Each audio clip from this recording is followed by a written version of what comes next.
Alléluia. Donc nous sommes en train d'expliquer la dîme. Amen. Et je disais ici, je pense que la première semaine on a parlé de ça, que l'objectif de cet enseignement n'est pas simplement que tu puisses savoir, mais plus que de savoir, que tu sois en mesure de l'enseigner, de l'expliquer à d'autres. Mais le but ultime, c'est quoi? C'est pour que notre perception de Christ soit exacte. S'il y a des choses qui font du mal à l'évangile que nous avons cru, c'est lorsque plusieurs personnes, des fois même bien intentionnées, rajoutent un surplus par bonne intention à ce que Christ a fait. Quelqu'un suit? Et donc notre objectif, c'est d'expliquer correctement les Écritures. Dans 2 Timothée 3, verset 15, il dit, dès ton enfance, tu connais les saintes lettres qui peuvent te rendre sage à salut par la foi en Jésus-Christ.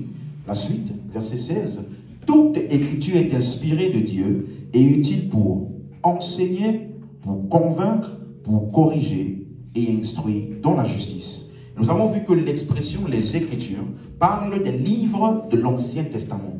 Donc, l'Ancien Testament est utile pour notre croissance spirituelle. Hein? Les Écritures, c'est ça qu'on appelle les livres de l'Ancien Testament, ils sont utiles pour notre croissance spirituelle. Or, ce qui donne notre croissance spirituelle, verset 15, il dit, le salut par la foi en Jésus. Donc, cela veut dire que il y a une manière de lire et d'interpréter l'Ancien Testament qui nous pourvoit la croissance spirituelle. Il y a aussi une autre manière de le comprendre et d'interpréter qui va pourvoir la condamnation. Quelqu'un comprend? Voilà pourquoi c'est important d'enseigner. Et donc, concernant la dîme, la première chose qu'on a constatée en lisant ensemble, vous vous rappelez? C'est que la dîme dans la loi n'a jamais été l'argent. On se rappelle? La dîme dans les Écritures n'a jamais été l'argent. Et avant même d'arriver là, on a divisé en 4 colonnes, on se rappelle? Pour comprendre le concept de la dîme dans les Écritures, la première colonne c'était avant la loi. Ensuite, deuxième colonne c'était après la loi. Quatrième colonne, c'était les 4 évangiles. Et quatrième colonne, c'était les épîtres. Donc, ça veut dire que, suis-moi, si tu n'arrives pas à faire cette différenciation, tu vas mélanger tout. Tu vas penser que la dîme qu'il y a eu avant la loi, c'est la même chose qu'il y a eu après la loi. Parce que c'est simplement écrit le mot dîme. Vous comprenez? Donc, le but de l'étude, c'est de nous donner une compréhension correcte. Et donc, on a vu que après la loi et dans les 4 évangiles, la dîme est mentionnée là-bas de la même manière. Jésus dans Matthieu 23, verset 23, il a parlé de la dîme. Malheur à vous, scribes et pharisiens hypocrites, parce que vous payez la dîme de la menthe, de l'âneth, du cumin, et vous laissez ce qui est plus important dans la loi. Voyez? Vous payez la dîme et vous laissez ce qui est plus important dans la loi. Donc, Jésus a mentionné la dîme comme étant de la loi. Quelqu'un suit? Donc, cela veut dire que Jésus, ce dont il parlait, n'a rien à voir avec ce que Abraham a fait. Puisque Abraham était là avant la loi. Est-ce qu'on suit? Quelqu'un comprend? Et donc, on a vu également que la 4e colonne qui est dans les épîtres, c'est la même chose que ce qui est relaté dans la première colonne, c'est-à-dire avant la loi, dans le livre de Genèse. Si tu suis toujours, dis Amen. Et on a vu donc que dans cette loi, c'est-à-dire de 2e et 3e colonne, on a vu que tous les versets mentionnant la dîme sous la loi parlaient des produits des champs, des animaux. Et même Jésus a mentionné la loi comme étant des épices pour la dîme. Amen. Donc, ça veut dire que si tu dois appliquer la dîme aujourd'hui, ça ne doit pas être l'argent. Ça doit être quoi? Quelqu'un comprend ça? C'est clair. Alors, On a donc vu que la dîme qui est dans la loi a été abolie. On se rappelle? Parce que la Bible dit, par exemple, dans Hébreux 10, verset 8 et verset 9, après avoir dit d'abord, tu n'as voulu et tu n'as agréé ni sacrifice, ni offrande, ni holocauste, ni sacrifice pour le péché, ce qu'on offre selon la loi. Donc tout ce qui est offert selon la loi a été aboli. Verset 9. Il dit ensuite, voici je viens pour faire ta volonté.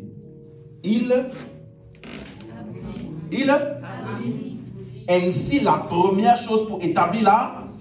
Donc est-ce que tu es d'accord déjà que toutes les pratiques de la loi sont abolies? On est d'accord? Donc la loi de la dîme en fait partie. En tout cas la dîme dont Jésus a parlé. Cette dîme-là a été abolie. Donc quelqu'un qui t'amène à Malachie 3 pour te parler de la dîme, c'est incorrect. Pourquoi? Parce que cette dîme de Malachie 3 là a été abolie. Tu es d'accord? Est-ce que c'est clair? C'est la même chose qu'il dit. Parce que j'ai expliqué que le mot abolir ici en grec, c'est le mot tuer. Faire mourir. Donc la loi ou l'ancienne alliance a été tuée. Si tu vois quelqu'un qui est mort là, tu le revois dans la rue, tu vas rester tranquille. Hein? Hein? Vous voyez? Donc c'est pour nous montrer que en réalité, on n'a pas le droit aujourd'hui de remettre ça en jeu, ce qui a été aboli. Donc Hébreux 8 verset 7, il dit encore, il dit ceci. En effet, si la première alliance avait été sans défaut, il n'aurait pas été question de la compléter par une seconde. Ah, c'est pas complété. Non, parce que plusieurs pensent que la nouvelle alliance est un complément. C'est venu pour ajouter ou pour améliorer l'ancienne alliance. Non, c'est venu pour remplacer. Amen. Donc, ça veut dire qu'aujourd'hui, il n'y a plus de première alliance pour nous. Et quand tu suis les enseignements, j'ai toujours expliqué, quand je dis première alliance ou ancienne alliance, ce ne sont pas des livres. Amen. Ok. Donc la question qu'on a commencé à répondre vendredi, c'était, qu'en était-il donc d'Abraham, pardon? Puisque lui, il a donné la dîme à Melchisédek dans Genèse 14. Et on a vu le livre de Hébreux chapitre 7, où c'est exposé l'histoire de comment Abraham a donné la dîme à Melchisédek. Ça, c'était avant la loi. Et donc, j'ai dit que pour comprendre cette histoire-là dans le livre de Hébreux, il faut déjà savoir en avance que le livre d'Hébreux s'adresse à des Juifs. Si tu ne comprends pas ça, tu ne vas pas comprendre le langage du livre d'Hébreux. Pourquoi? Parce que les Juifs s'appuient sur la loi. C'est ça qui est leur système de conviction. Donc si je veux les convaincre de Christ, je dois déconstruire leur premier système de croyance qui est basé sur la loi. Donc voilà pourquoi l'auteur des Hébreux a commencé son livre. Si tu lis par exemple, tu vas voir qu'il commence dans Hébreux 1, dans Hébreux 2. Il montre que Jésus est supérieur aux anges. Auquel des anges a-t-il été dit, assieds-toi à ma droite? Donc il explique là-bas que les anges sont des serviteurs et que Christ, il est celui qui est assis à la droite et que les anges l'adorent. Comprenez? Il commence son argumentaire par déconstruire parce que les Juifs ont une estime élevée des anges. Voilà pourquoi vous allez voir ça beaucoup mentionné dans l'Ancien Testament. Vous comprenez maintenant?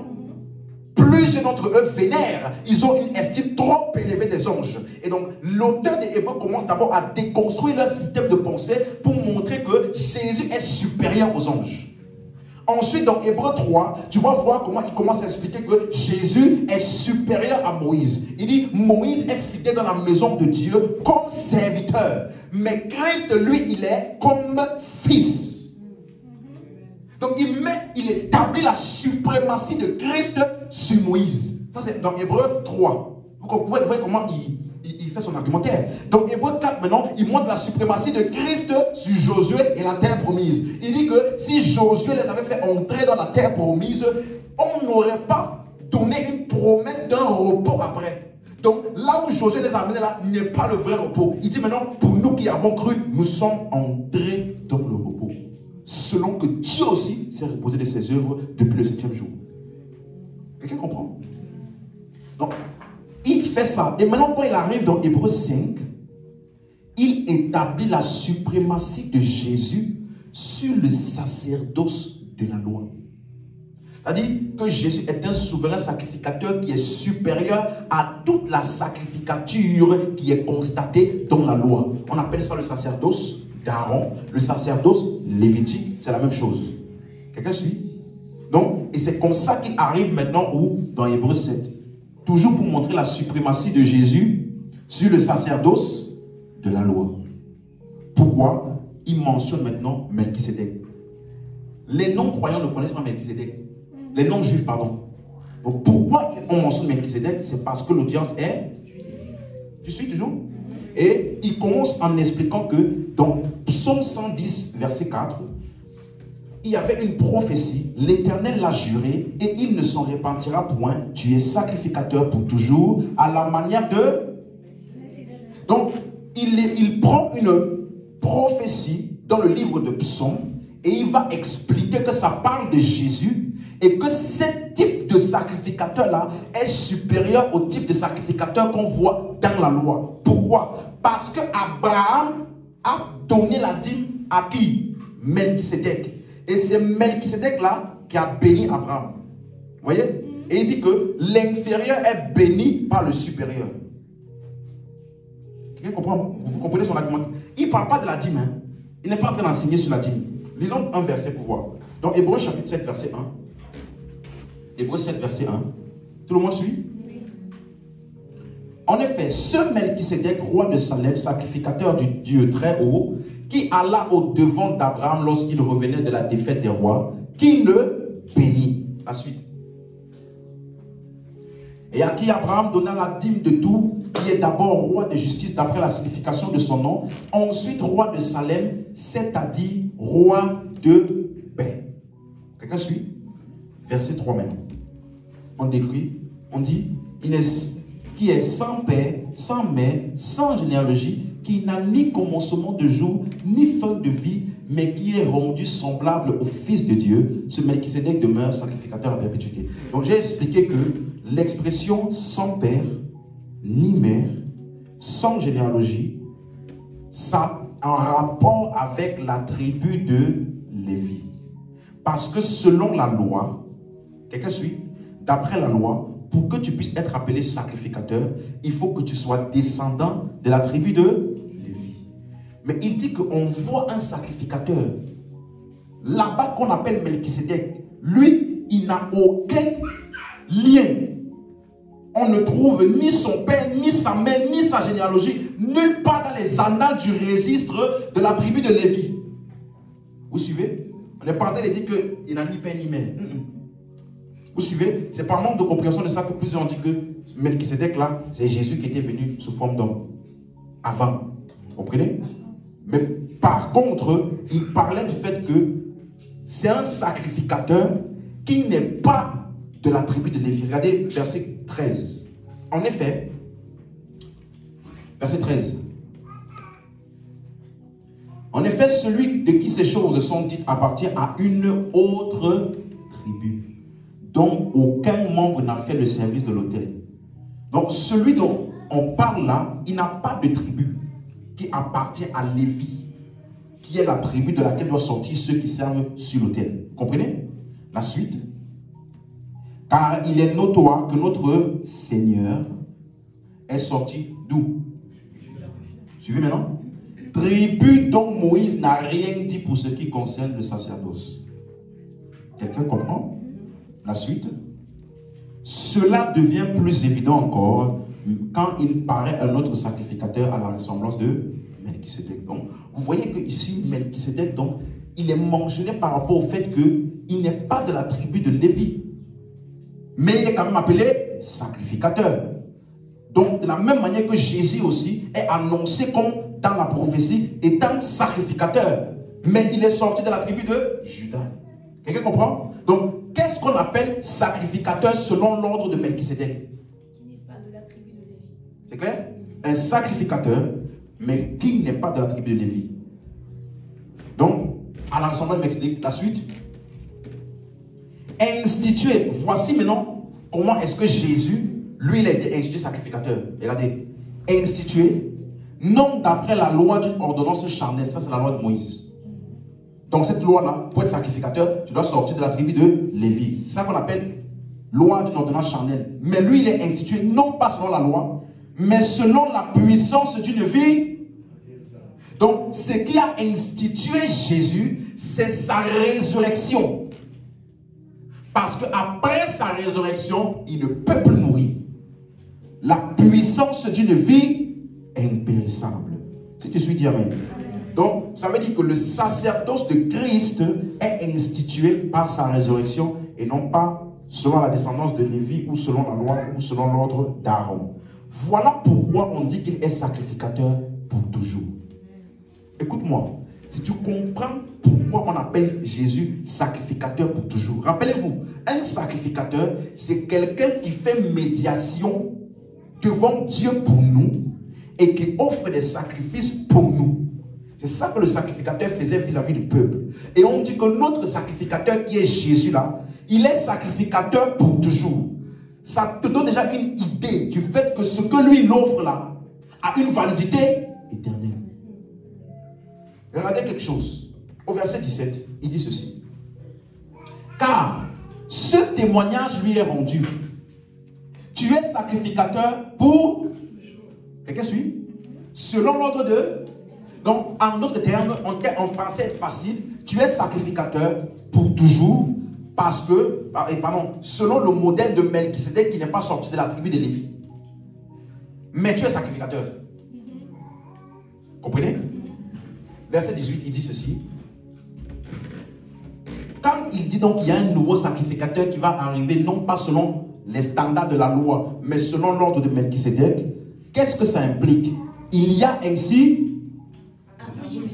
Il y a quoi? Abolition. Abolition d'une ordonnance antérieure à cause de son impuissance et de son inutilité. Quelqu'un comprend ça? La suite? Car la loi n'a rien amené à la perfection et introduction d'une meilleure espérance par laquelle nous nous approchons de Dieu. En d'autres termes, il est en train de dire que par l'intronisation ou l'institution du sacerdoce de Christ, l'ancienne alliance basée sur la loi a été abolie ainsi que son sacerdoce. Et ce sacerdoce-là, on s'approchait de Dieu basé sur nos performances, basé sur nos œuvres. Et donc, Jésus a aboli ça et il a introduit un nouveau sacerdoce dans lequel nous approchons de Dieu, non par nos œuvres, non par nos sacrifices, mais par le sacrifice de Christ. Donc, ma qualification devant Dieu n'est plus mes œuvres, ni ce que je suis capable de produire comme sacrifice pour Dieu. Ce n'est pas ça qui me qualifie. C'est ça qu'il est en train d'expliquer. Quelqu'un suit? Et maintenant, au verset 20. Et comme cela n'a pas eu lieu sans serment, la suite, car tandis que les Lévites sont devenus sacrificateurs sans serment, Jésus l'est devenu avec serment. Vous voyez qu'il fait la comparaison entre qui? Jésus et les sacrificateurs dans l'Ancien Testament. Vous comprenez maintenant? Et les sacrificateurs sans serment, Jésus l'est devenu avec serment par celui qui lui a dit, le Seigneur a juré, il ne se repentira pas. Tu es sacrificateur pour... Selon l'ordre de... Ok, suis-moi. Ici, il est en train de dire que Jésus, son intronisation dans son sacerdoce avait déjà été prophétisée. Et lui, ce sacerdoce-là, est éternel. Suis bien. Quelle en est la conséquence? La suite. Jésus est par cela même quoi? D'une alliance. Qu'est-ce qu'on appelle garant? Celui qui préserve, qui s'assure que tout se passe correctement. Hein? Celui qui garantit. Le dernier recours. Dernier recours, celui qui garantit, celui qui préserve. Aujourd'hui, on utilise les garants souvent. Caution. Ah, donc, si tu prends un appartement, Bien sûr, tu fais un crédit. ou si tu fais un crédit, au cas où tu ne peux pas rembourser ou payer ce que tu dois payer, n'est-ce pas? On prend un. Ça veut dire que la garantie pour le paiement du loyer n'est plus sur toi. Si tu réussis, tant mieux. Si tu ne réussis pas, tant pis. Mais en tout cas, le loyer là va être payé. Mais la garantie n'est pas sur toi, elle est sur ton garant. Donne-moi la main si tu suis. Amen. Ça veut dire que dans la nouvelle alliance là, notre garant, ce n'est pas nous. Ah Seigneur, je ne me sens pas digne aujourd'hui. Ce n'est pas toi le garant. Même lorsque tu faillis, hein, ta faille là a été prise en compte. Voilà pourquoi il y a un garant. Si quelqu'un a péché, nous avons un auprès du le garant.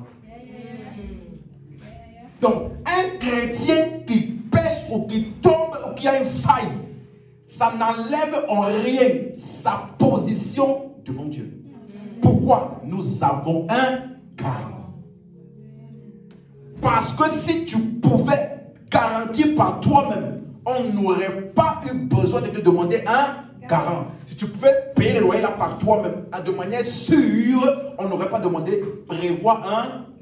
Donc si Dieu a institué un garant qui a offert un sacrifice en tant que souverain sacrificateur, et sa sacrificature là est pour toujours.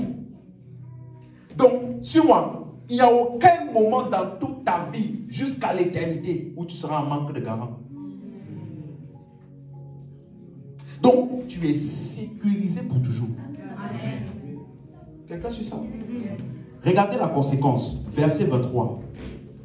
De plus, il y a eu des sacrificateurs en grand nombre, en parlant de la loi, l'Ancien Testament, parce que là, les empêchait d'être. Ça veut dire que, suis-moi, si Jésus était devenu souverain sacrificateur dans les 4 évangiles là, il devait être un sacrificateur comme l'Ancien Testament aussi. Pourquoi? Parce qu'il pouvait mourir. Et donc ce qu'il devait offrir ne devait pas être permanent. Mais lui, aïe, verset 24. Mais lui, parce qu'il demeure comment? Il possède un sacerdoce qui n'est pas transmissible. Verset 25. Donc, donne-moi la version Martin de ça. Aïe, aïe, aïe. Tu vois que si tu penses que ça part de la Bible, tu es loin. Conséquence.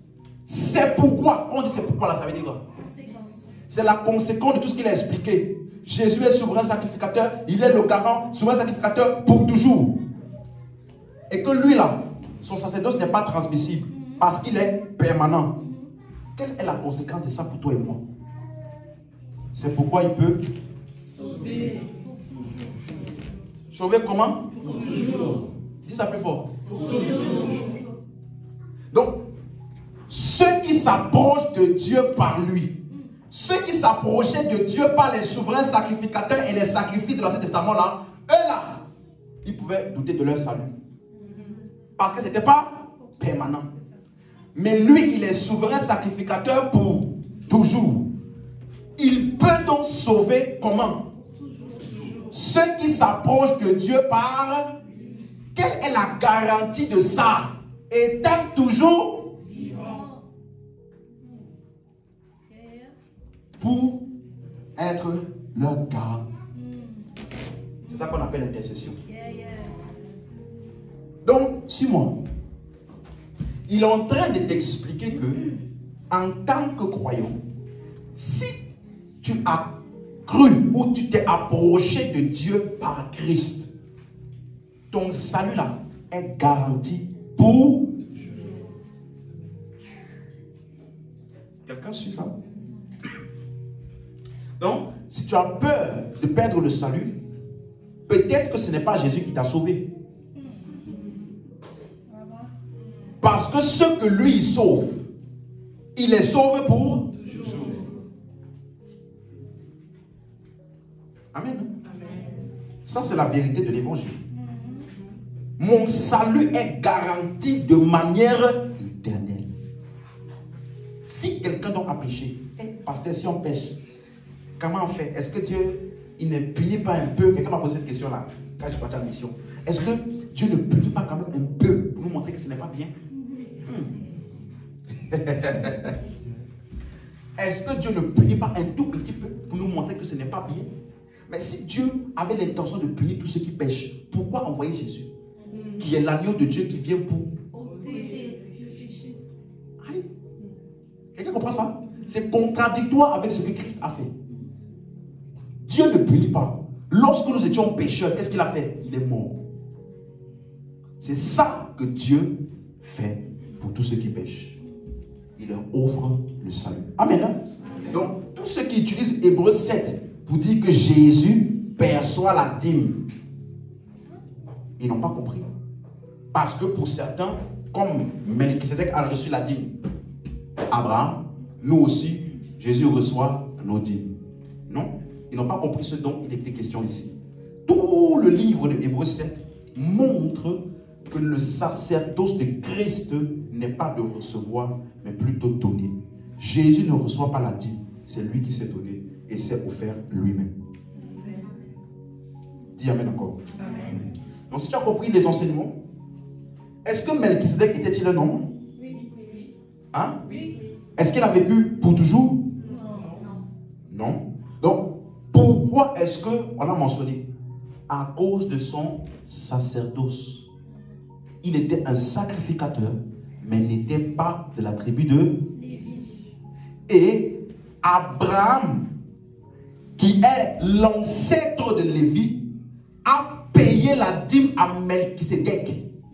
Et Melchisedec l'a béni. Et on dit que l'inférieur est béni par le supérieur, montrant ainsi que le sacerdoce de Melchisedec est supérieur au sacerdoce de Lévi. Et comme Jésus donc est souverain sacrificateur, selon l'ordre de Melchisedec, il est aussi donc supérieur à tous les sacerdoces de la loi. Voilà ce qu'il est en train d'établir. C'est clair pour quelqu'un? Donc pourquoi on utilise Melchisedec comme une image, un type du sacerdoce de Christ?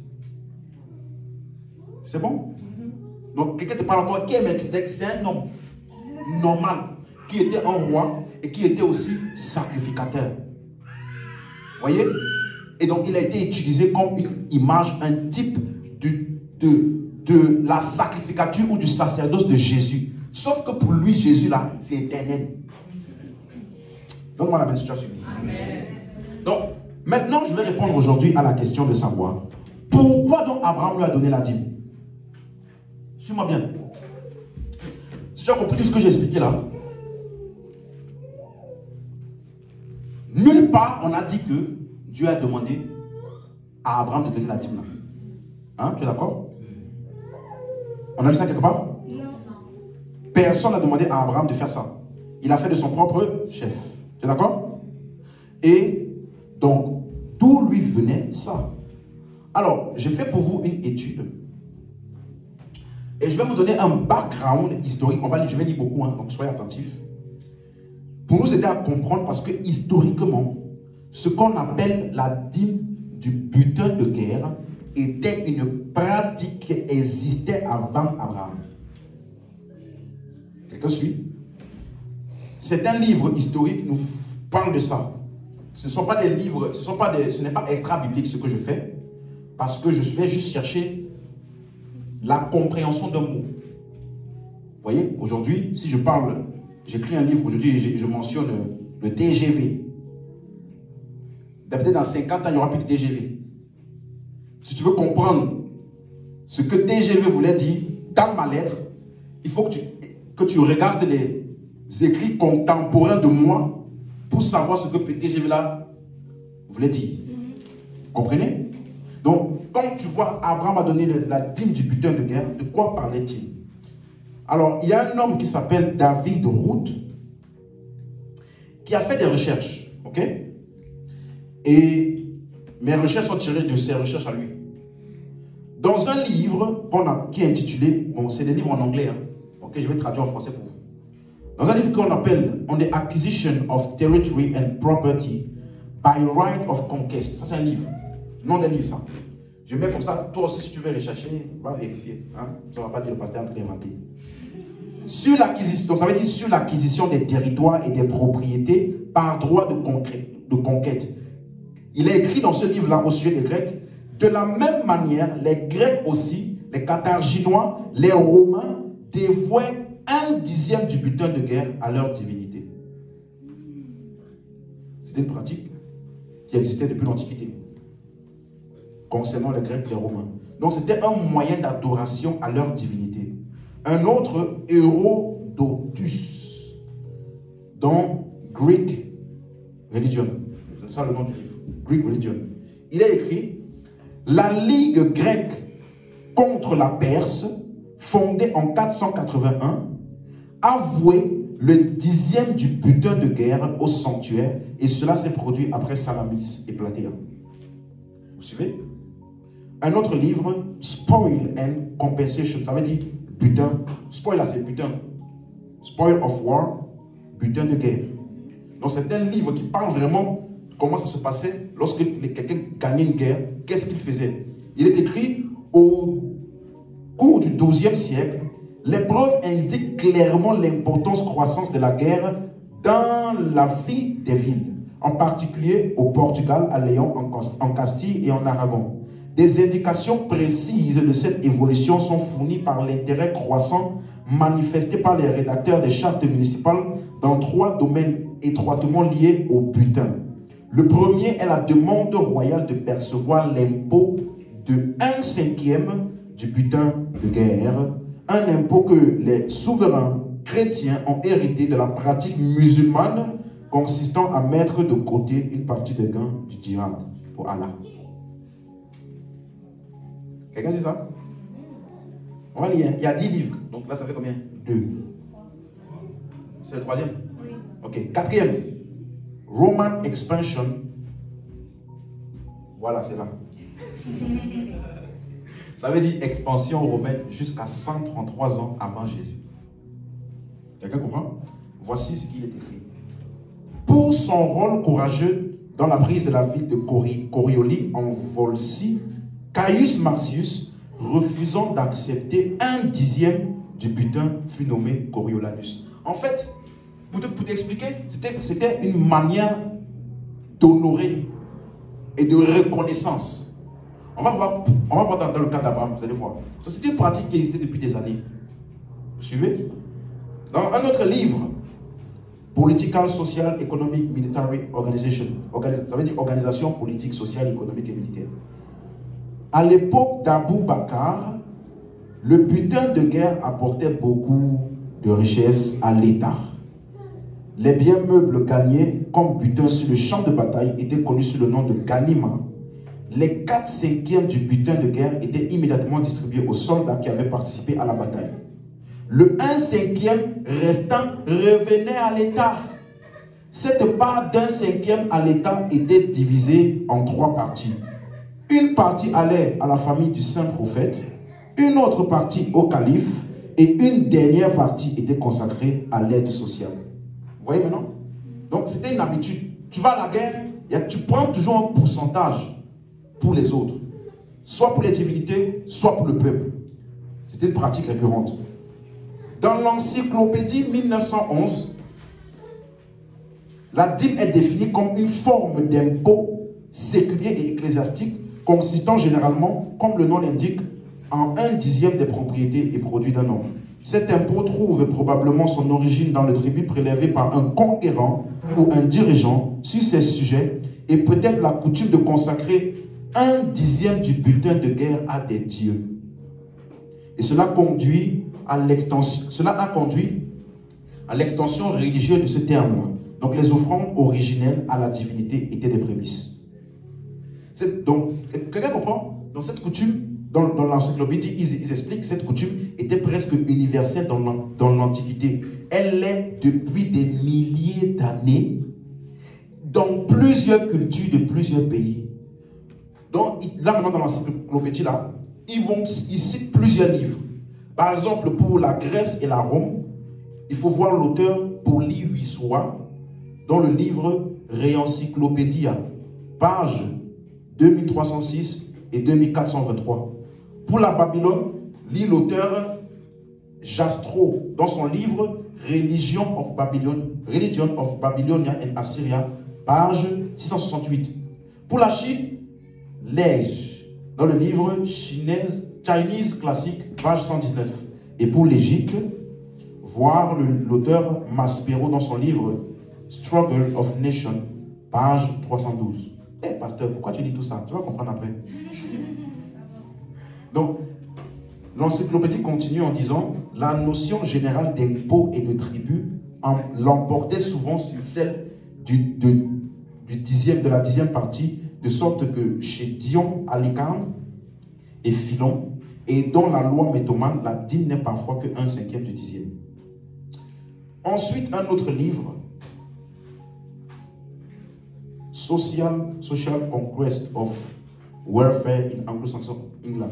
Donc, le contexte social de la guerre dans l'Angleterre anglo-saxon. Pour entretenir un groupe de guerre, un seigneur avait besoin d'un approvisionnement constant en marchandises pour soutenir les guerriers, ainsi qu'en or et en argent à distribuer en guise de cadeau. Il avait deux façons d'obtenir ces produits. Si le groupe de guerriers était suffisamment puissant, il pouvait effectuer des raids dans les villes, dans les régions voisines et les forcer à payer un tribut et simplement emporter des objets de valeur. Le bétail était la cible privilégiée de cette activité car il était relativement facile de le conduire d'une région à l'autre, les raids menant souvent à des batailles. Un autre type de butin était l'équipement des adversaires vaincus. Le pillage des morts est fréquemment mentionné dans la poésie. Le corps d'Ogentheo est dépouillé de son épée et de son casque, et un guerrier viking attaque Biroth avec l'intention de prendre son épée, son armure et ses anneaux. On ne sait pas exactement comment ce butin de guerre était réparti, mais il est probable que la majorité était distribuée entre les participants du raid et qu'une autre partie était conservée par le seigneur de guerre. Vous voyez un peu? Cela, ça fait combien là? 7 livres. 8e. Le livre s'appelle The Nike of Paionios. Il est dit, l'inscription sur la base se lit comme suit. Les Messéniens et les Nopactes ont dédié à Zeus l'Olympe. Quelqu'un connaît Zeus ici? Oui. Entendu parler? Oui. Donc, ils ont dédié à Zeus la dîme du butin de guerre. Paionios de Mène l'a fabriqué et a été le vainqueur pour la fabrication de l'acroteria du temple. Un autre livre, Édouard III, le roi des illusions. Grâce au butin de guerre, Édouard a pu renflouer le trésor en faillite. Les prisonniers lourdement rançonnés rapportaient des fortunes en pièces d'or à leurs nobles ravisseurs qui à leur tour payaient une belle dîme au roi. Dernier livre, chapitre 3 de l'expansion orientale, Eastern Expansion. Il était tradition de donner au gouvernement byzantin un pourcentage fixe du butin de guerre. Amen. Donc, pourquoi j'ai lu beaucoup de livres? Pour te montrer que c'est plusieurs livres anciens qui ne se sont pas concertés, qui parlent des pratiques païennes antérieures qui existaient lorsque des guerriers prenaient et ils allaient à la guerre. Ils prenaient le butin de guerre, ils consacraient toujours un pourcentage, soit aux divinités, soit au roi, soit au peuple, soit à l'aide sociale. Vous comprenez? C'était une pratique de l'époque. Ensuite, et donc, historiquement, la dîme n'a donc pas commencé avec Abraham, c'était une pratique récurrente chez les païens. Abraham vient donc, puisqu'il vient d'une pratique païenne, ce qu'il a fait était une manière d'honorer Dieu et le sacrificateur. Vous suivez maintenant? Donc, la dîme existait, la dîme du butin de guerre, je précise, la dîme du butin de guerre existait avant Abraham. Donc, quand tu lis Genèse 14, où on dit Abraham a donné le butin de guerre, ou quand tu lis Hébreux 7, là, tu ne vas trouver nulle part que Dieu a demandé ça. Vous voyez? Mais pourquoi il a fait? Parce que c'était historiquement une pratique de donner le 10e du butin de guerre. Même l'huile d'onction. En poussant mes recherches là. Hein? Qui était le premier à utiliser l'huile d'onction? Pour ceux qui lisent souvent la Bible. David.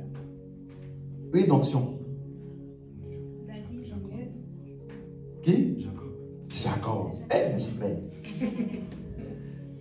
Le premier qui a utilisé l'huile d'onction, c'était qui? Jacob. Le jour où il a été visité, il a eu un songe, il a versé de l'huile là, sur cette pierre là, pour symboliser la visitation qu'il a eue. C'était aussi une pratique païenne. Quelqu'un suit? C'était une pratique idolâtre de leur époque, pour symboliser et marquer les lieux où ils ont les interactions avec leur divinité.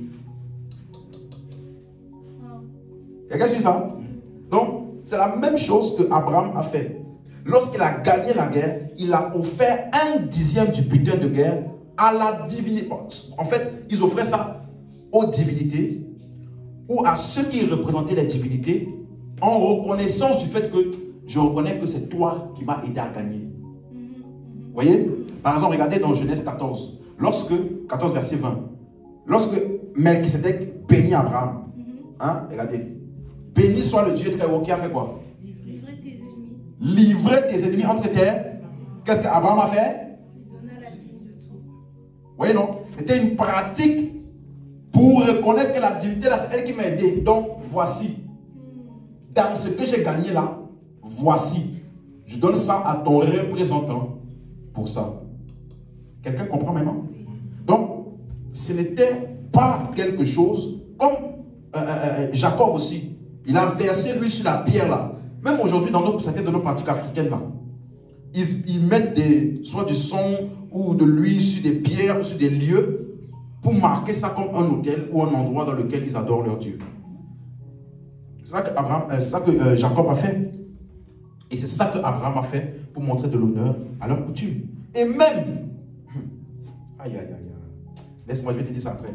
Est-ce que tu sais que même lorsque Abraham a pas menti en tant que tel, il a omis de dire que Sarah était sa femme aussi, c'était aussi une pratique à l'époque. C'est ce qu'on appelle comme aujourd'hui des arnaques connues. Hein? Il y a des arnaques connues, non? Par exemple, tu n'as pas le ticket. Tu fais quoi? C'est connu, non? Tout le monde sait que si tu n'as pas le ticket, tu veux passer. Qu'est-ce qu'on a l'habitude de faire? Vous voyez? Ce sont des choses qui étaient connues. Si tu arrives dans un pays, que c'est chaud pour toi là-bas, et qu'on peut te dire, fais ça. Voilà pourquoi Abraham a fait ça. Isaac aussi a fait. D'accord. Okay. Quelqu'un suit? Donc, il faut voir que ces hommes-là viennent d'un background dans lequel ils avaient déjà des coutumes. Dieu n'a jamais demandé à Abraham ou bien à qui que ce soit d'offrir un sacrifice ou de bâtir un autel. Dieu n'a jamais fait. Il a demandé. Voilà pourquoi on a lu ici. Tu n'as voulu ni. Vous voyez? Donc, mais pourquoi tu vas lire ça? Parce que ces hommes qui ont interagi avec Dieu, ils avaient le background de leurs anciennes coutumes. Et Dieu s'est accommodé à ça. Quelqu'un suit? Donc, voyons voir l'histoire donc en elle-même pour déconstruire certaines pensées que c'était bon. Genèse 14, verset 21. Donc, après que Melchisedec l'a béni, n'est-ce pas? Regardez. Le roi de Sodome dit à Abraham, donne-moi les personnes et prends pour toi les... Quelqu'un suit? Pourquoi il a dit ça à Abraham? Parce que Abraham était revenu de la guerre avec les biens et les personnes de qui? De Sodome. Du roi de Sodome. Vous suivez? Parce que ce roi de Sodome là avait été dépouillé. Et donc Abraham est parti. Il a pris 318 hommes. Ils sont partis à la guerre. Ils ont vaincu les rois et ils ont récupéré le butin de guerre. Et quand Abraham est revenu avec, après avoir donné 10% à Melchisedec, les 90% qui restaient là, le roi de Sodome a dit quoi? Il a demandé les personnes et non pas les biens. Qu'est-ce que Abraham a répondu? Verset 22.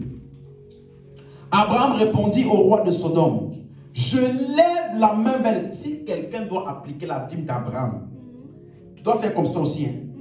Je lève ma main vers l'Éternel, le Dieu très haut, maître du ciel et de la terre. La suite. Je ne prendrai rien de tout ce qui est à toi, pas même un fil, ni un cordon de soulier, afin que tu ne dises pas, j'ai enrichi Abraham. Rien pour moi moi. Dis à ton voisin, rien pour moi. Si tu veux appliquer la dîme d'Abraham là, tu ne dois prendre. Il dit, je ne prendrai rien de ce qui est à toi. Donc en fait, ça appartenait à qui? Au roi de Sodome. Donc, il n'a pas pris ça de son salaire ni de ses revenus à lui. C'était de ce qu'il a pris de la guerre qui appartenait au roi qui avait été vaincu là. Il a récupéré les biens et les personnes. Il a donné 10% par coutume et par respect et par honneur à Melchisédek. Et les 90 autres pourcents, il a dit, le roi de Sodome a dit, je reconnais. Donne-moi au moins juste les personnes. Tu peux prendre les richesses, c'est pas grave. Abraham a dit, quoi? Kai! Wallahi billahi. Wallahi.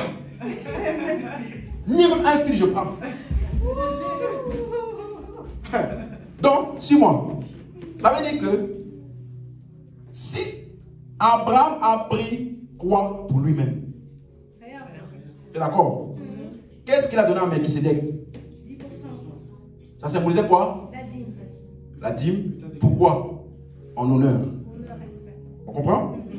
Donc ça veut dire que Abraham est rentré avec eux. Quelqu'un est d'accord avec ça?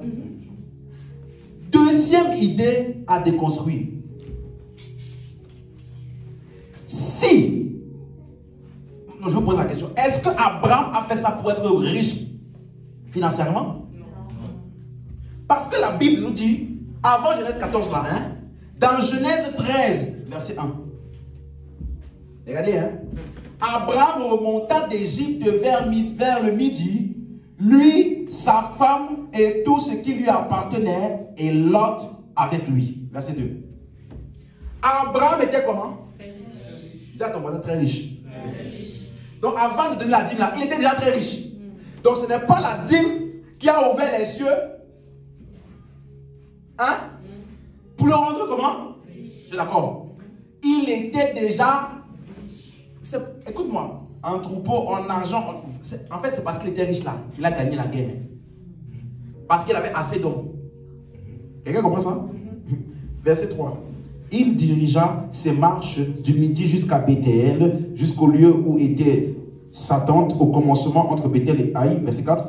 Au lieu où était l'autel qu'il avait fait précédemment. Et là, Abraham invoqua le nom de l'Éternel. La suite, verset 5.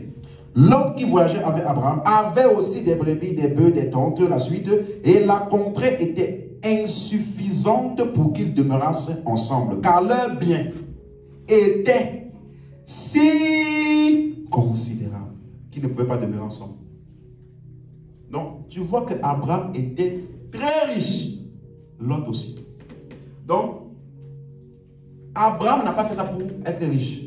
Est-ce que tu veux savoir comment est-ce que Abraham est devenu riche? Va lire Genèse 12. Tu vas voir comment quelqu'un peut utiliser sa femme pour avoir des richesses. Tu suis? Donc, pour résumer, quel est le pourcentage que Abraham a donné à Melchisédek? 10%. D'accord? Et c'était une coutume à cette époque, quand tu gagnes la guerre, tu payes 10% aux divinités. Et c'est ça que Abraham a fait aux sacrificateurs. Maintenant, dans la loi, pour vous montrer que ça n'a rien à voir l'un et l'autre, dans la loi, il y avait aussi une règle quand tu gagnais la guerre. Que tu devais donner une partie. Mais ce n'était pas 10%. Lisons Nombre, chapitre 31, verset 26. Fais avec le sacrificateur Éléazar et les chefs de la maison de l'assemblée le compte on est là? Donc, tu dois faire le compte de quoi? Ok. De ce qui a été pris, personnes et bestiaux. La suite. Partage le butin entre les combattants qui sont allés à l'armée et toute l'assemblée. La suite. Tu prélèveras sur la portion des soldats qui sont allés à l'armée un tribut pour l'Éternel. Donc sur le butin qu'on donne à l'armée là, on va prélever un tribut, un pourcentage, à savoir 1 sur 500. C'est pas 10%. 1 sur 500, tant des personnes que des bœufs, des ânes et des brebis. La suite. Vous le prendrez sur leur moitié et tu le donneras au sacrificateur Éléazar comme une offrande à l'Éternel. Voyez maintenant? La suite. Et sur la moitié qui revenait aux enfants d'Israël, tu prendras aussi 1 sur 50, tant de personnes que des bœufs, des ânes et des brebis, de tout animal, et tu le donneras aux Lévites qui ont la garde du tabernacle de l'Éternel. Donc, sur le butin de guerre, il devait enlever 1 sur 50 et 1 sur 500. Ça fait combien?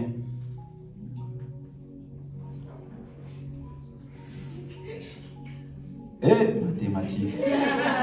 Oh. Hein? Ça fait combien? 1 sur 500. C'est pas dur.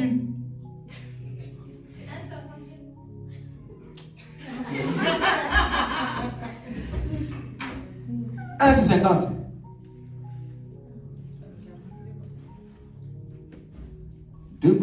Ah, c'est bien. 2%. Et 1 sur 500, 0,2%. Donc ça faisait combien? 2,2%. Donc dans la loi de Moïse, le butin de guerre, ce qui devait être séparé pour Dieu, en offrande à Dieu au sacrificateur, c'était combien? 2,2%. C'est clair? Donc ça veut dire que c'est différent de ce que Moïse, Abraham a donné. C'est d'accord? Donc ça veut dire que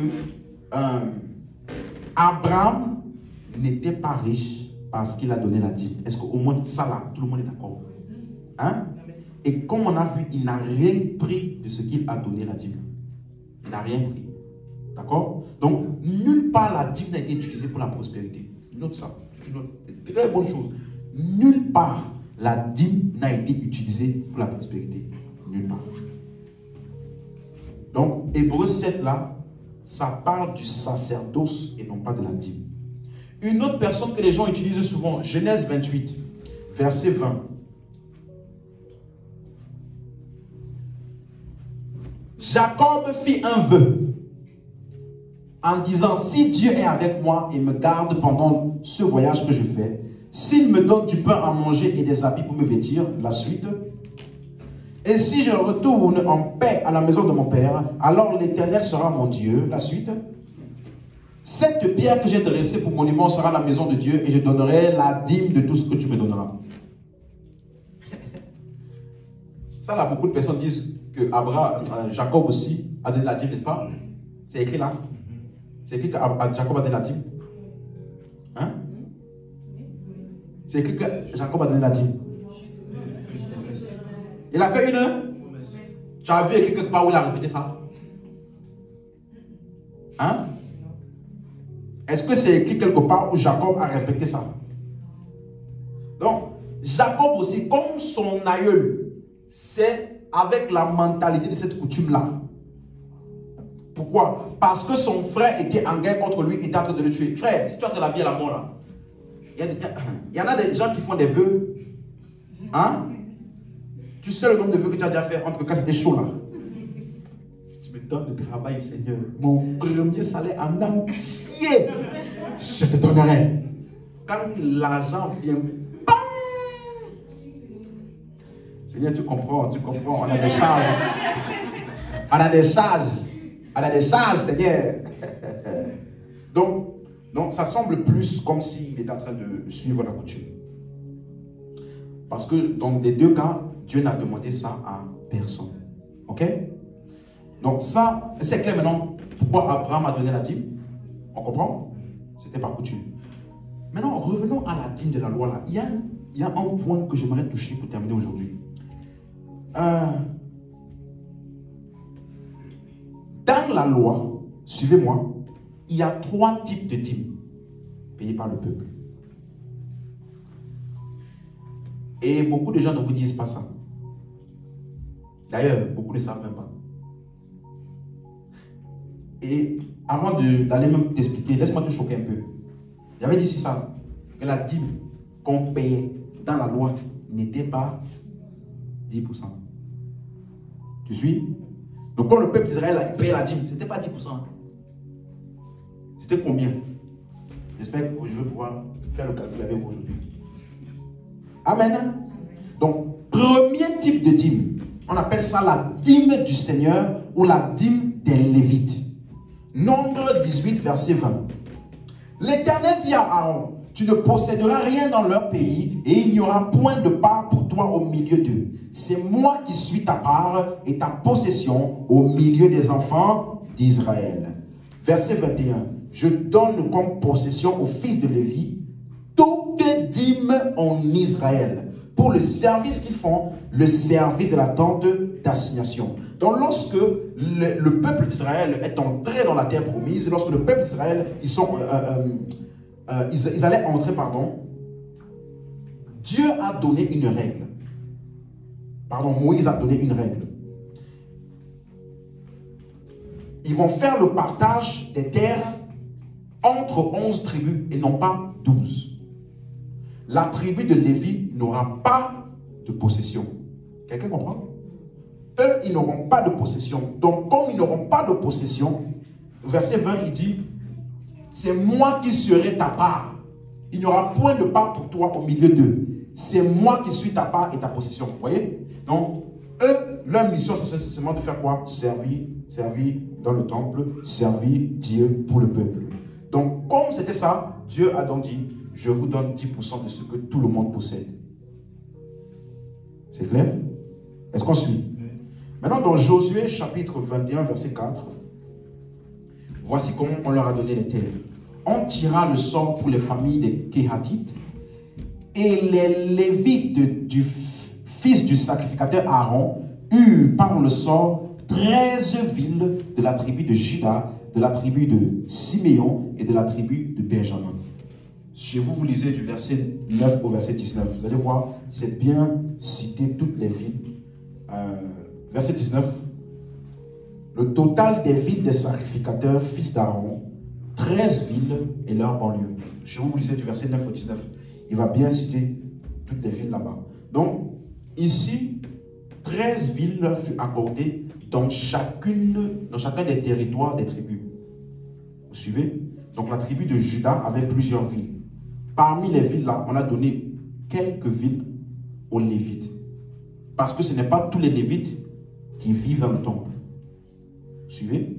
Il y a des Lévites qui ne sont pas sacrificateurs. C'est les sacrificateurs qui restent dans le temple, dans le tabernacle. Et ceux qui ne sont pas sacrificateurs, ils vont rester dans les villes qu'on leur a confiées. Mais ce ne sont pas leurs villes à eux. Est-ce que quelqu'un suit? Nombre chapitre 35, verset 8. Les villes que vous donnerez issues des propriétés des enfants d'Israël seront livrées en plus grand nombre par ceux qui en ont le plus et en plus petit nombre par ceux qui en ont moins. Chacun donnera de ces villes aux Lévites à proportion de l'héritage qu'il possédera. Vous voyez? Donc dans chaque portion de territoire que chaque tribu avait, il devait donner une proportion aux Lévites pour qu'ils puissent rester là-bas. Ceux des Lévites qui ne vivaient pas dans le tabernacle. On le suit? Ok. Donc voilà comment ça s'est fait. Donc les Lévites sont issus de la tribu de Lévi et les sacrificateurs aussi. Mais il y a des Lévites qui ne sont pas sacrificateurs. Donc là, comme on dit de donner la dîme, Nombre 18, verset 9. Nombre 18, verset 9. L'Éternel dit à Aaron, voici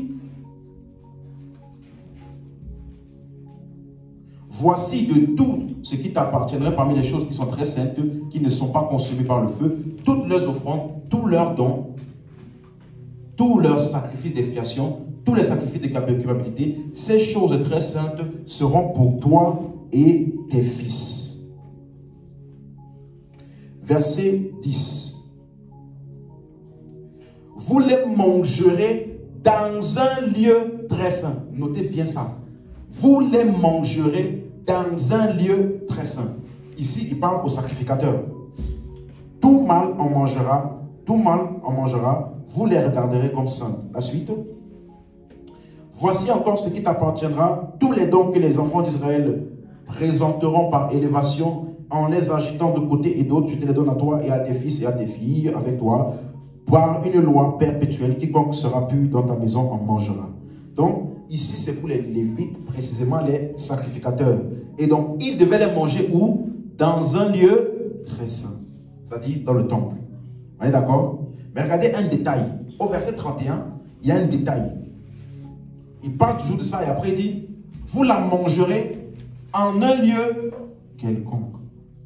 Vous et votre maison, car c'est votre salaire pour le service que vous faites dans la tente d'assignation. Quelqu'un comprend? Donc, vous voyez qu'il y a deux catégories. Il y a les Lévites qui ne sont pas dans le tabernacle et il y a les sacrificateurs qui sont dans le tabernacle. Ceux qui reçoivent les dîmes dans le tabernacle, ils doivent manger ça où? Dans le tabernacle. Par contre, les Lévites qui ne vivent pas dans le tabernacle, eux, ils sont dans plusieurs villes éparpillées. Eux, ils peuvent manger ça dans un lieu quelconque. Est-ce que quelqu'un suit? C'est clair? Donc, partout et dans le temple. C'est ça qu'on appelle la dîme des Lévites. Donc, cette dîme-là, elle n'est pas emmenée dans la maison du trésor. Ils peuvent la manger partout, en parlant des Lévites. C'est clair? Tout le monde suit? Ok. Néhémie, chapitre 10, verset 37.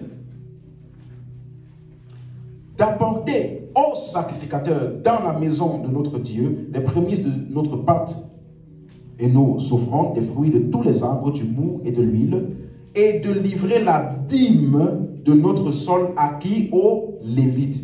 Comme ils sont éparpillés dans plusieurs villes, les Lévites vont prendre la dîme qui doivent la prendre eux-mêmes dans toutes les villes situées sur les terres que nous cultivons. Et c'est clair. Eux, ils sont partout. Donc, ils peuvent récolter la dîme dans différentes villes. Par contre, les sacrificateurs, eux, c'est où? Dans la maison de l'Éternel. Si tu suis, tu dis Amen.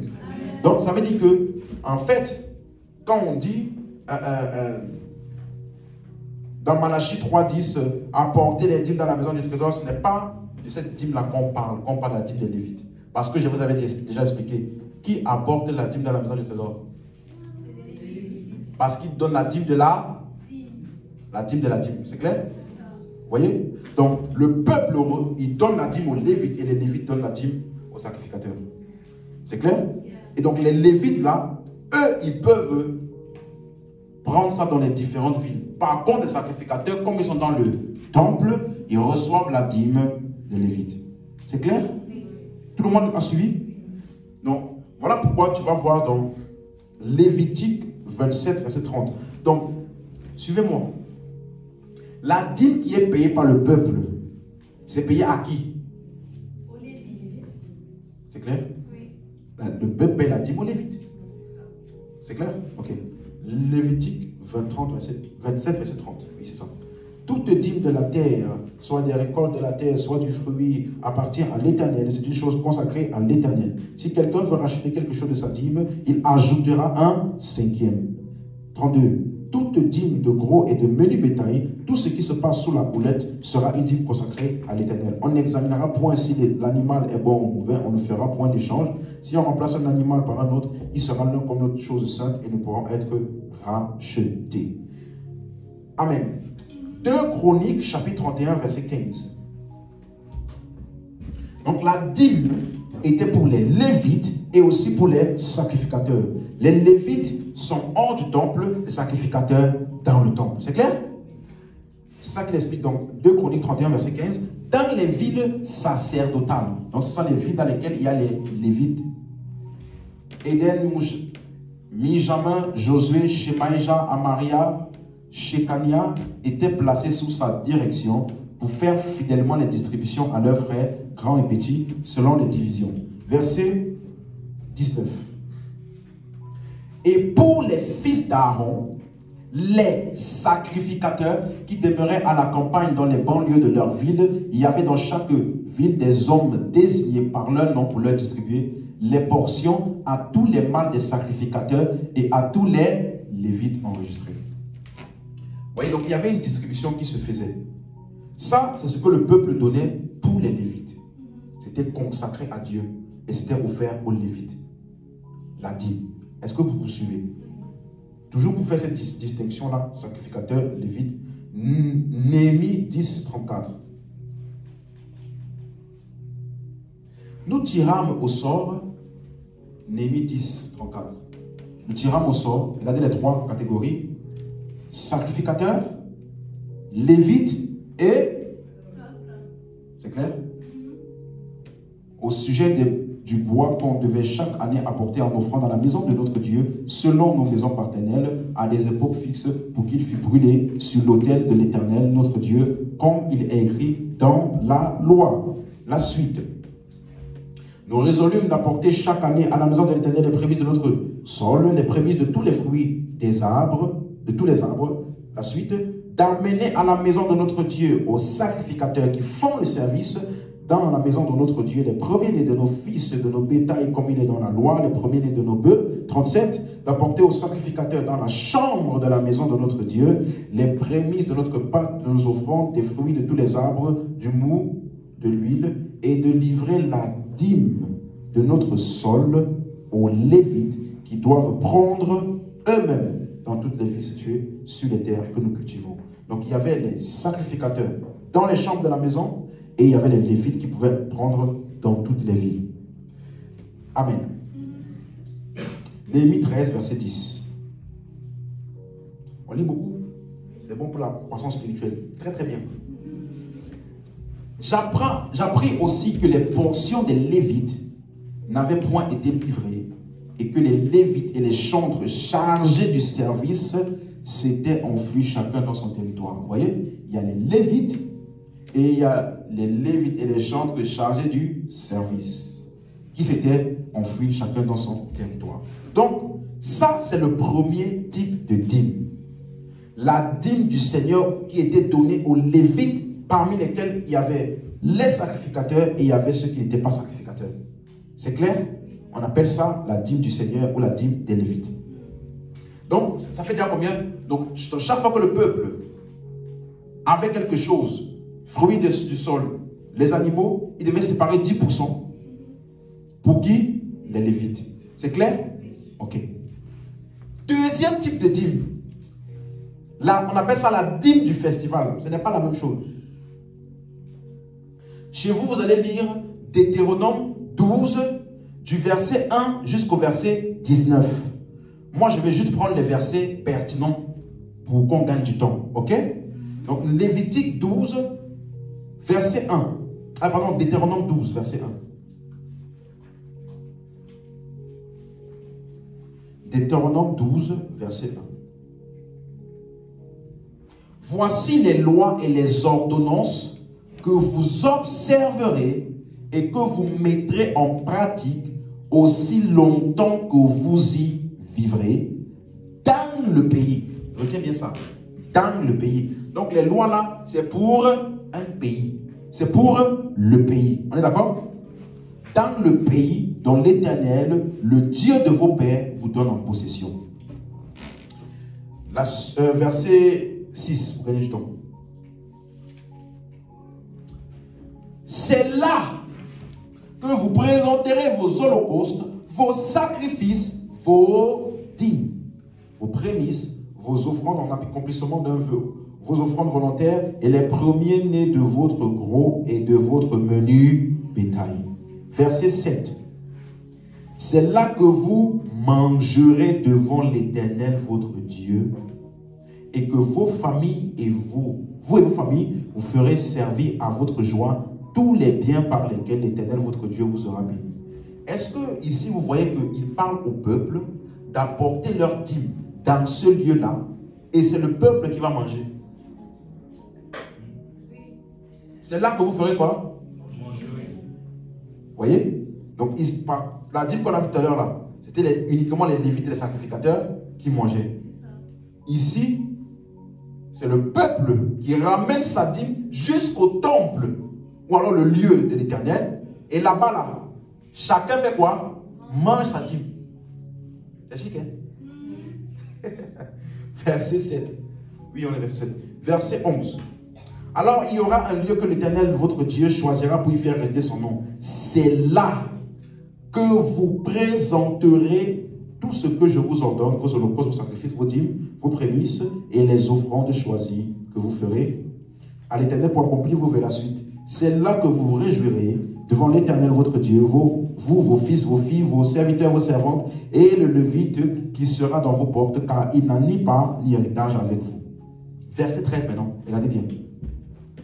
Garde-toi d'offrir tes holocaustes dans tous les lieux que tu verras. Donc c'est pour un lieu précis. Ensuite, 14. Mais tu offriras tes holocaustes au lieu que l'Éternel choisira dans l'une des tribus, et c'est là que tu feras tout ce que je t'ordonne. Verset 17. Tu ne pourras pas manger dans tes portes la dîme. Vous suivez? Parce qu'on a déjà établi que la dîme, c'est quoi? Nourriture. Ok? Mais il dit que pour cette dîme-là, on ne mange pas ça partout. Verset 18. Mais c'est devant l'Éternel ton Dieu que tu les mangeras, dans le lieu que l'Éternel ton Dieu choisira. Ok? Donc ça, cette dîme devait être mangée par tout le peuple d'Israël, mais dans un lieu précis. Deutéronome 14, verset 22. Tu lèveras la dîme de tout ce que produira ta semence, ce que rapportera ton champ chaque année, la suite. Et tu mangeras devant l'Éternel ton Dieu, dans le lieu qu'il choisira pour y faire résider son nom, la dîme de ton blé, ton mou, ton huile et les premiers-nés de ton gros et menu bétail, afin que tu apprennes à craindre toujours l'Éternel ton Dieu. Est-ce que vous voyez que ici, là, qui doit manger sa dîme? C'est clair? Donc, ça veut dire que c'est différent de ce qu'on a vu tout à l'heure. Parce que les Lévites, eux, ils les mangeaient, ils les prenaient, dans les différentes villes. Ici, tu dois aller forcément dans le lieu pour manger ta dîme. Donc, si quelqu'un vient te demander, dans ta dîme, demande-lui, laquelle? Laquelle? Parce qu'on a déjà vu 2 types jusqu'à maintenant. Ok? Verset 24. Peut-être lorsque l'Éternel ton Dieu t'aura béni, le chemin sera-t-il trop long pour que tu puisses transporter ta dîme, à cause de ton éloignement du lieu qu'aura choisi l'Éternel ton Dieu pour y faire résider son nom. On se rappelle ce verset, hein? La suite. Alors tu échangeras ta dîme contre de... Donc si tu dois échanger ta dîme contre de l'argent, ça veut dire que la dîme, ce n'est pas... On suit? Tu serras donc cet argent dans ta main et tu iras au lieu là. La suite. Et là-bas, tu achèteras avec l'argent tout ce que tu désireras, des bœufs, des brebis, du vin, des liqueurs fortes, tout ce qui te fera plaisir et tu mangeras. Donc, cette dîme-là, on la mange. Donc, ça veut dire que je ne sais pas ça, mais c'est moi-même qui vais manger. Où? Dans le temple. Est-ce qu'on suit? Donc, ça veut dire que, suis-moi. Ça fait combien de pourcents déjà? Hein? 10% pour les Lévites. Et donc, on va séparer 10% pour la dîme du festival. Ça fait combien de pourcents déjà? Vous voyez, non? Troisième type de dîme. La dîme pour les pauvres. C'est juste à la suite, là. Verset 28.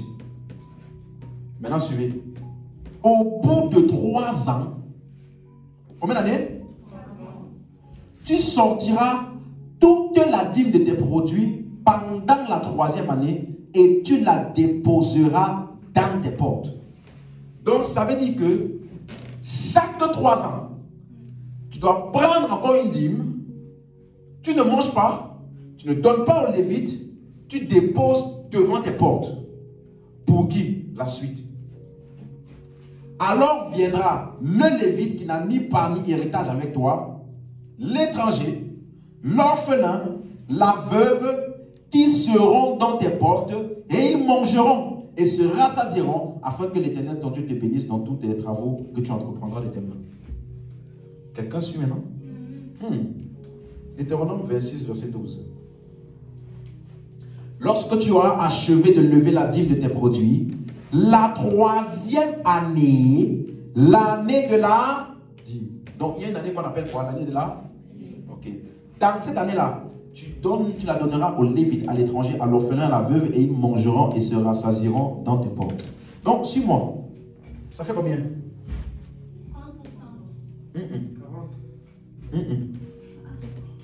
Chaque 3 ans. Les autres classes, c'était une fois par an. 10%, 10%. Ça là, c'est chaque 3 ans qu'ils donnent. Donc, c'est 10% divisé par 3. Ça fait à peu près 3,3%. Donc, ça veut dire que Quand le peuple d'Israël, chaque année là, séparait la dîme, c'était combien? Pas 10%. Allô? Ce n'était pas 10%. Donc, quelqu'un qui vient pour te demander, et la dîme là, il faut que tu me donnes la dîme. Demande-lui, laquelle? S'il ne sait pas laquelle, dis-lui, va en réétudier. Amen. Donc je vais terminer en parlant de quelques faits donc importants. Vous voyez que c'était pour un lieu. On a lu tout à l'heure, voici les lois et les ordonnances que tu observeras aussi longtemps que tu vivras dans le pays que l'Éternel te donnera. Deutéronome 12, verset 1.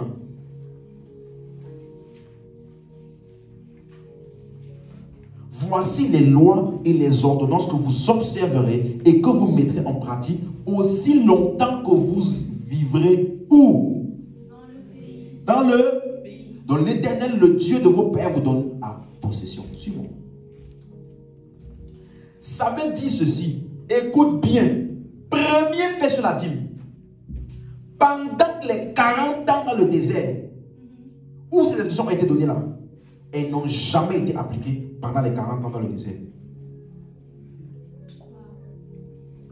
Et là-bas, ils n'ont jamais manqué de rien. Même s'ils n'ont pas donné la dîme. Allô? Quelqu'un suit? Pourquoi? C'était pour le pays. Donc, on leur a donné ça au désert, mais c'était... Donc, pendant les 40 ans dans le désert, là, ils n'ont pas payé la dîme. Voilà pourquoi, verset 5. Mais vous le chercherez à sa demeure et vous irez au lieu que l'Éternel, votre Dieu, choisira parmi toutes vos tribus pour y placer son nom. Verset 6. C'est là que vous présenterez vos holocaustes, vos sacrifices et vos dîmes, vos prémices, vos offrandes, en accomplissement d'un vœu, vos offrandes volontaires et les premiers-nés de votre gros et menu bétail. Verset 19, oui. Aussi longtemps que tu vivras dans ton pays, garde-toi de délaisser le Lévite. Donc la loi sur la dîme n'a jamais été appliquée pendant les 40 ans. La dîme était pour le pays. C'est clair? Deuxième vérité. Moïse qui a donné la dîme là, il n'était plus là quand on a commencé à donner la dîme. Quelqu'un suit? Troisième fait important. Lorsqu'ils étaient expulsés d'un pays, ou chassés du pays, ou délaissés du pays, ou déportés, ils arrêtaient de payer la dîme. Parce que la dîme était où? Pour le pays. Vous voyez? Quelqu'un comprend ça? Donc, s'ils quittaient, on dit aussi longtemps que tu vivras dans ton pays. Donc, quand ils sortaient du pays, on arrêtait de payer la dîme. Question. Toi, tu es où? Hein? Le pays là, c'est la France? Non. Hein? Non. Donc, vous allez voir que quand vous allez lire des histoires, Néhémie, vous voyez qu'on a parlé de Néhémie tout à l'heure, où on a recommencé à parler de la dîme, c'est parce qu'il revenait de la captivité de Babylone. Et là, ils ont recommencé à réinstituer les anciennes lois. Parce que lors de leur déportation, ils ne payaient plus la dîme. Quand ils sont retournés, la dîme a été de nouveau mentionnée. Donc c'est pour le pays. C'est clair? Oui. Deutéronome 26, verset 15. Regarde de ta demeure sainte des cieux et bénis ton peuple et le pays que tu nous as donné. Comme tu l'avais juré à nos pères, ce pays où coule le lait et le miel. Donc, la dîme était spécifique pour le pays. Quatrième fait. Oh, je pense que je vais m'arrêter à ça pour aujourd'hui. Le quatrième fait. Pendant la 7e année, on ne payait pas la dîme. On appelle ça l'année du jubilé. Hein? Donc, il y a des moments où on ne payait pas la dîme. Exode 23, verset 10. Pendant 6 années, tu ensemenceras la terre et tu en recueilleras le produit. Verset 11. Mais la 7e, tu lui donneras du relâche et la laisseras en repos. Les pauvres de ton pays, de ton peuple en jouiront. Les bêtes des champs mangeront ce qui restera. Tu feras de même pour ta vigne et tes oliviers. C'est clair? Lévitique 27, verset 3.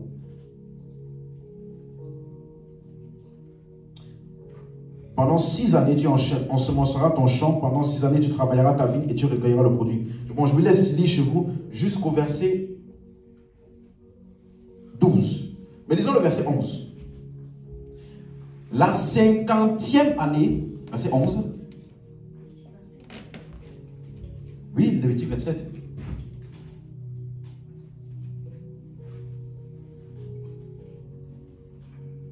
Attendez, je me suis trompé.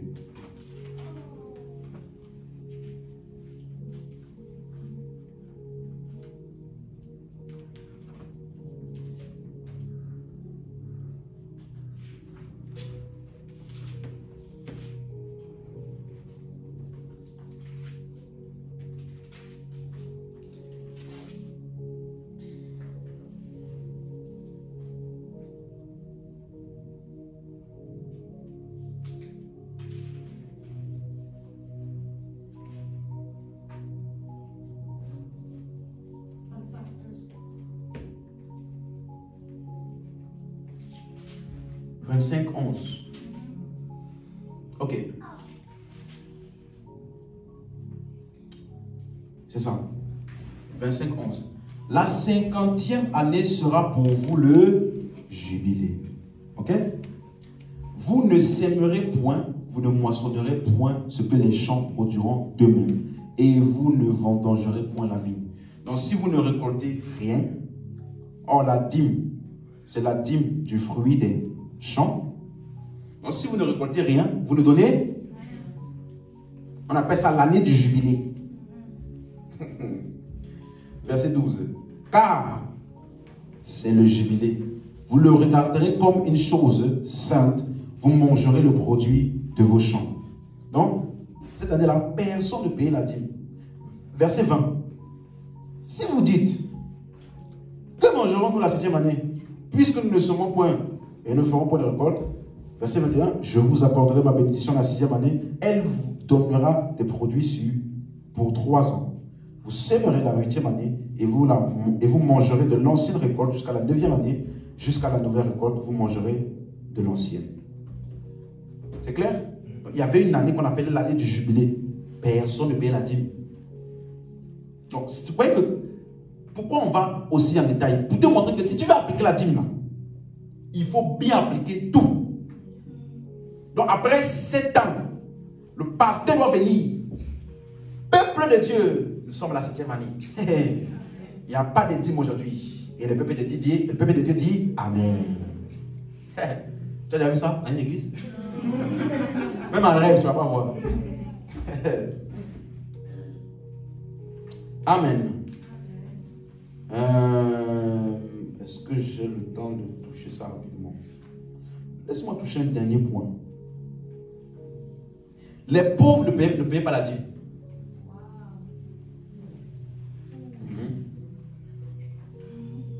Si tu es pauvre, tu ne payes pas la dîme.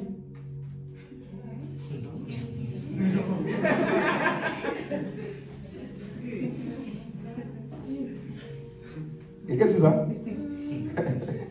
Pourquoi? Parce que rappelez-vous, on a lu dans Deutéronome 26, 12 à 13, on a vu que dans la dîme pour les pauvres, on se rappelle, 3e type de dîme, le peuple devait séparer ça, ceux qui avaient eu des récoltes, ils devaient prendre chaque 3 ans une dîme et mettre devant leur porte.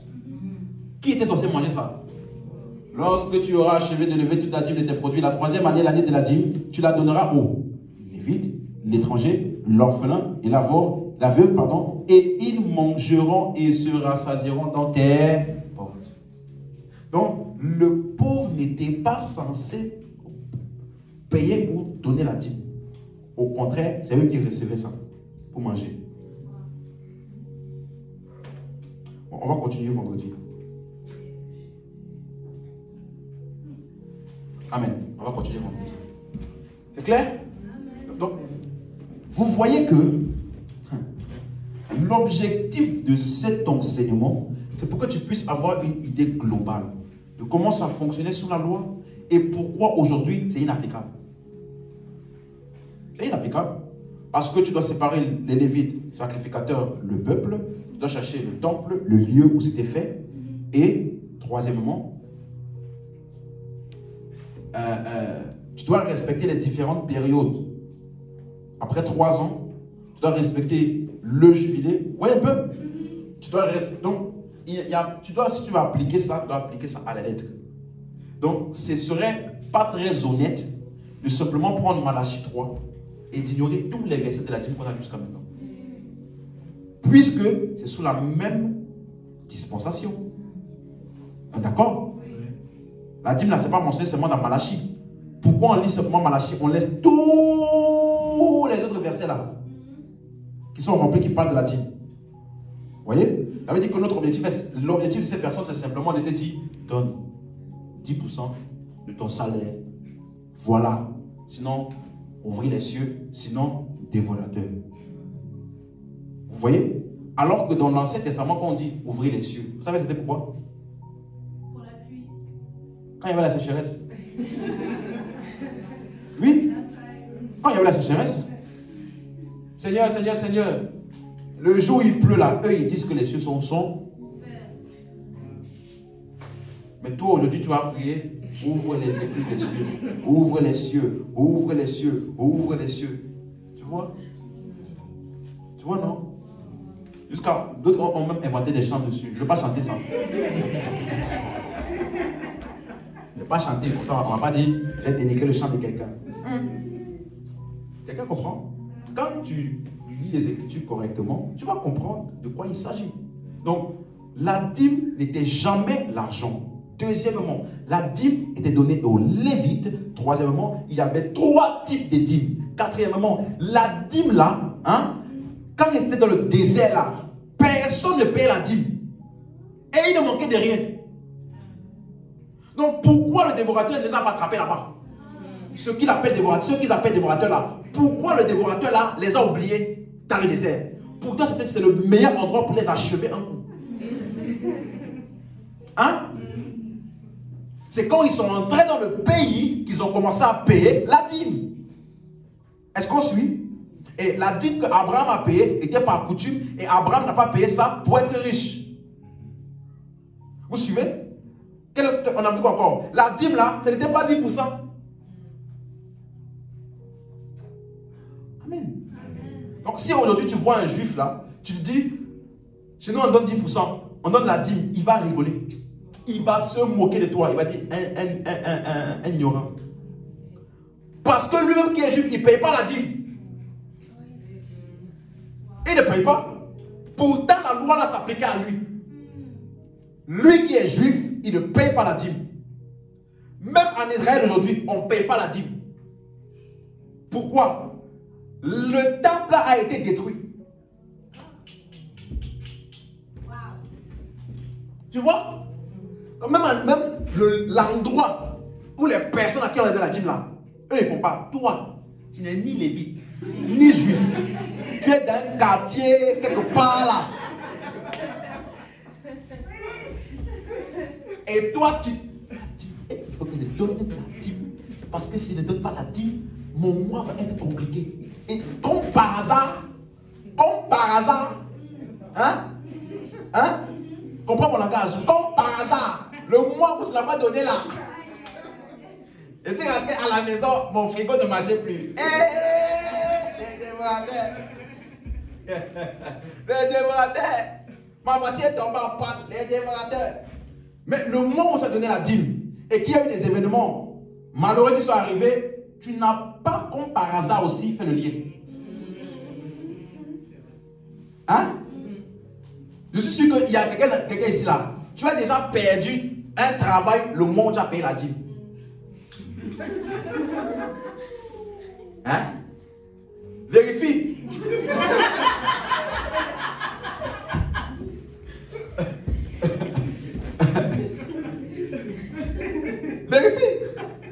vas voir. Comment ça réfléchit? Le mois où tu as perdu le travail, ou alors tu as eu un événement qui t'a demandé beaucoup d'argent là. C'était un mois où tu avais donné la dîme. Vérifie. Ce sont juste des pratiques ou des choses pour maintenir notre intellect bloqué là. C'est de la manipulation juste pour que tu puisses donner l'argent. Alors je ne dis pas que tous manipulent, il y en a qui sont simplement ignorants. Vous comprenez? Mais si tu es juste un peu studieux, non. Quand tu lis le livre des Actes des Apôtres, personne n'a donné la dîme. Pourquoi ça ne nous dit pas à l'oreille? Pourquoi on choisit simplement quand ça nous arrange? Vous voyez? On prend juste quand ça nous arrange. En fait, pourquoi je prends le temps de parler de ça? C'est parce que souvent je me questionne. Ce sont des choses que tu ne vas même pas retrouver dans les épîtres. À part Hébreux 7, et je vous ai expliqué pourquoi. Parce que c'était des juifs, ils voulaient parler de Melchisédek. C'est à cause de ça qu'il a mentionné ça. Sinon, dans les épîtres, nulle part tu vas voir la dîme. Pourtant, dans les épîtres là, on enseigne qu'il faut donner. Donc, ce que nous donnons aujourd'hui, ce n'est pas la dîme. Tu suis? Ce que nous donnons là, ce n'est pas la dîme. Ah, mais pasteur, est-ce qu'un chrétien peut choisir de donner 10% de son salaire? Oui. Mais on appelle ça 10% de son salaire. Pas la dîme. Parce que si tu appelles ça la dîme, tu es en train de relier ça à toutes les pratiques de la loi et certains vont te menacer. Si tu ne donnes pas la dîme, tes finances vont être bloquées. Alors que nulle part, il est enseigné que la dîme donne la richesse. Quelqu'un suit? Donc pourquoi est-ce qu'on prend le temps d'enseigner? Suis-moi, tu vas voir, quand quelqu'un va te poser des questions, tu vas savoir répondre. Tu vas savoir répondre. Tu vas lui dire, on ne donne pas la dîme. Ouvre ta Bible. La dîme là, c'était quoi? Montre-moi un endroit où quelqu'un donnait la dîme en argent. Il peut s'appeler apôtre, docteur, trichop, bishop de l'univers. Il ne va pas trouver le verset. Quelqu'un comprend maintenant? Tu dois être équipé afin de comprendre déjà toi. Pourquoi tu donnes? Tu ne donnes pas pour être riche. Je ne veux pas trop m'avancer parce que j'ai une session où je vais bien expliquer comment nous donnons dans la Nouvelle Alliance et pourquoi nous donnons. Mais laisse-moi déjà te donner un avant-goût. Dans l'église là, écoute-moi, c'est ton pasteur qui te dit ça, donc je peux dire, hein, on ne donne pas pour être riche. Au contraire, quand tu donnes là, ça risque de t'appauvrir. C'est vrai? Parce que ce que tu as donné là, ce n'est plus dans ton compte. Hein? C'est parti, c'est parti. N'attends pas que ça revienne sous forme de je ne sais pas quoi. Ça ne va pas revenir.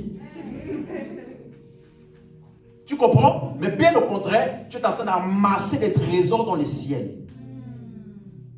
Tu es en train de produire quelque chose qui va te donner une récompense qui est plus que les biens de ce monde. Donc, donner ne rend pas riche. Deuxièmement, Dieu n'a pas besoin que tu lui donnes pour que tu puisses être béni. Cette théologie-là altère notre perception de Dieu. Parce que certains d'entre nous, on a grandi avec certains parents qui nous donnaient des choses conditionnelles. Si tu es premier de la classe, je t'offrirai un bon vélo. Donc maintenant tu arrives en Christ et puis on te dit, si tu obéis, tu seras béni. Si tu n'obéis pas, donc ça fait logique pour toi. Tandis que le caractère de Dieu est qu'il donne de manière libérale. Jacques 1, verset 5. Affiche-moi ça, s'il te plaît.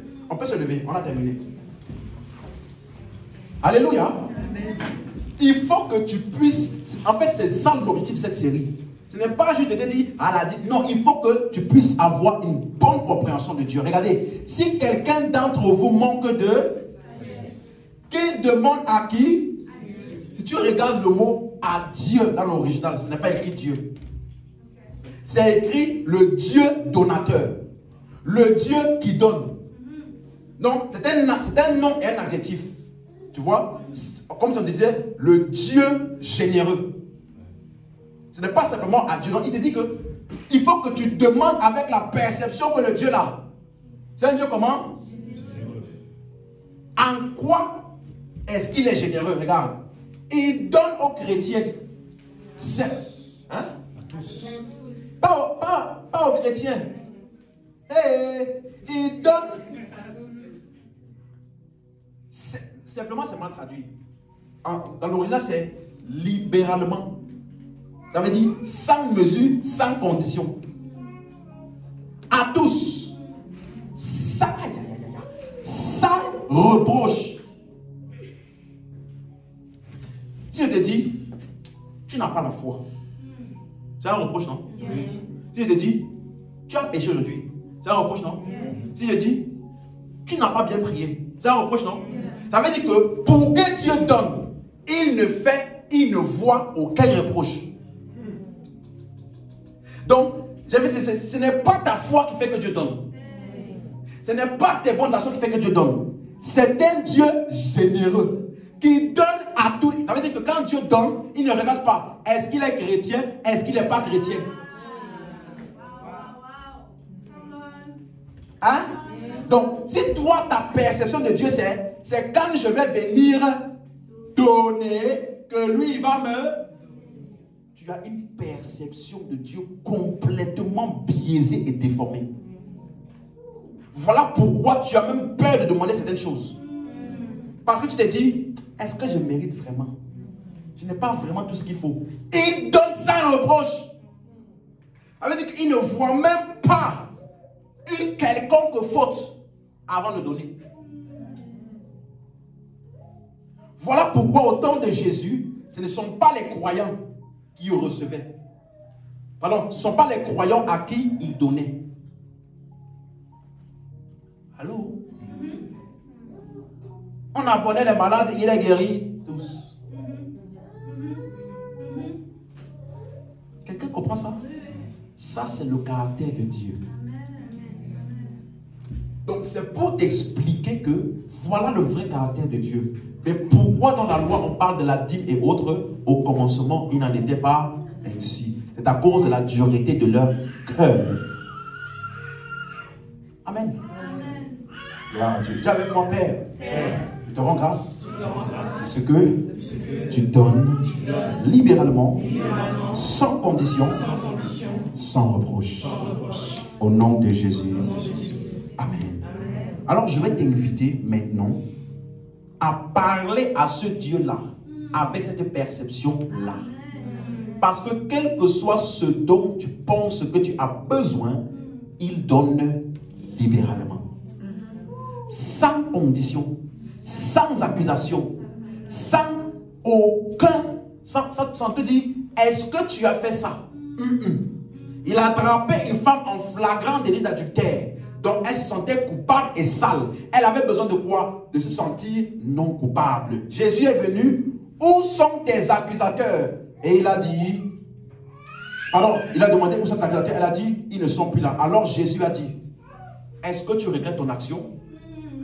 Non? Est-ce que tu vas plus recommencer? C'est ça qu'il a demandé? Il a dit, est-ce que confesse? Elle n'a pas confessé. Il a dit, reconnais au moins que ce que tu as fait là c'est mauvais. Non. Il a fait quoi? Il a simplement dit, je ne te... Il n'a pas vérifié si elle voulait aller recommencer le lendemain. Il n'a pas vérifié si elle regrettait vraiment ça. Il n'a même pas vérifié si ça ne la dérangeait pas d'être devant tout le monde comme ça. Lui, il est simplement venu pour dire, je ne te condamne parce qu'il ne fait aucun reproche. Il donne libéralement. Ça, c'est le caractère de notre Dieu. Alléluia. Alors, élève la voix là où tu es. Commence à parler à Dieu.